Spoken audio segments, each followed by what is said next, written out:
जब आदमी ने दूसरों के पूर्वजों की कब्र खोदी तो मिट्टी से एक रंगीन सांप बाहर निकला। विचित्र बात यह थी कि उसकी जीभ पर वास्तव में बाल थे। कभी पहले ऐसा न देखा आदमी उसे मारने लगा, परंतु आश्चर्य हुआ जब सांप ने औरत की चीख की आवाज निकाली। ये दृश्य बेहद ही अजीब था। अगले ही पल आसमान में काले बादल छा गए और बहुत जल्द एक भारी बारिश आ गई। सब कुछ तक पहुंचने वाले आदमी को जैसे कोई बुरी आत्मा छू गई हो। कभी उसे भ्रम होता है तो कभी बुरे सपने आते हैं, क्योंकि वह फूलदार सांप उसे बार बार परेशान कर रहा है। उसने ये सारी बात गांव के फकीर छोटे भाई को बताई। नतीजा ये कि छोटे भाई ने तुरंत जान लिया कि आदमी के साथ कुछ बड़ा हुआ है। सच का पता लगाने के लिए छोटे भाई उस जगह पर पहुंचे जिसे आदमी ने बताया था। उसने पहले चारों ओर नमक छिड़का, तभी वह साहस करके अंदर मिट्टी खोदने गया। जल्दी ही उसने केवल आधे हिस्से की फूलदार सांप खोदी। उसने तुरंत ऊपर की मिट्टी हटाई और परिणाम स्वरूप पाया कि सांप की जीभ पर वास्तव में महिला व्यक्ति का सिर। हे भगवान, इससे शव भाई का चेहरा तुरंत काले पड़ गया डर के मारे, और इस पर प्रतिक्रिया करने से पहले उसे फिर लगा कि फावड़े के नीचे कुछ है। तब वह तुरंत सतर्क हो गया और हाथ से ऊपर की मिट्टी को हटाने के बाद उसने उसके नीचे लकड़ी जैसी चीज देखी। खुदाई करने लगा। मेरे भगवान, शव भाई ने सच में एक ताबूत खोद निकाला, और यह ताबूत एक पेड़ की कब्र से था, जिसे पहले से लोहे की जंजीरों से बांधा गया था। यह स्पष्ट है कि इसके अंदर कुछ बंद था।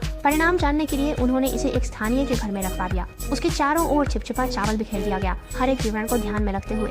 लेकिन आधी रात को ऐसा लगा कि शव भाई का शिष्य बुरा सपना देख रहा है। उसने सपना देखा कि ताबूत में से व्यक्ति उसके सामने आकर पूछ रहा है कि उसका हृदय, जिगर, प्लीहा, फेफड़े और गुर्दा किसने चुरा ली।